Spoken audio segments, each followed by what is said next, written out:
Welcome to the Social Media Wrap. I'm Lebo Tshangela. Let's look at the major trends of the week with Tanya Corey. This week saw social media outraged by a person called Adam Katsavelos.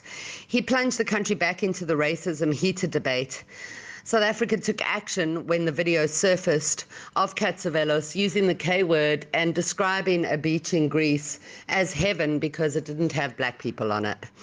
Firstly, I'm not sure what is the issue with South Africans and beaches. And secondly, I just can't understand why a person would do something like this. He has made such an impact on South Africa, and negatively.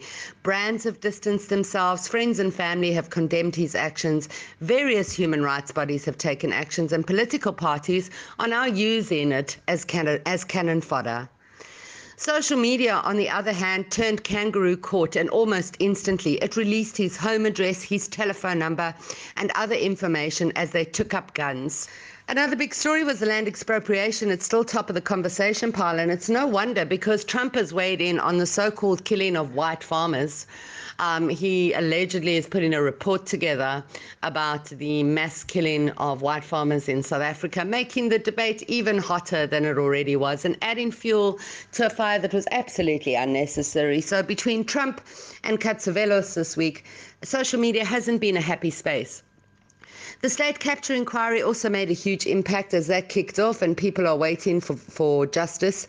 Marikana continues to be one of the biggest stories on the charts. And of course, the Zim Concord story comes in as one of a big South African story because of the involvement of Dali Mpofu and others. And then the closing down of ANN7, or Afro Voice, as it was called, as the contract came to an end with MultiChoice, also left social media with a conversation to be held. It's now time to have a look at what you've liked this past week.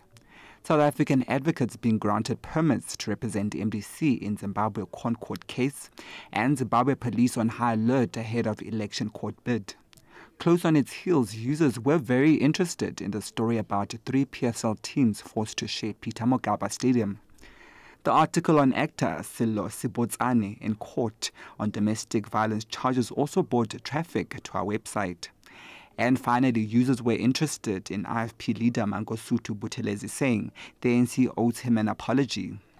That's it for your social media wrap. For SABC News in Johannesburg, I'm Lebo Tshangela.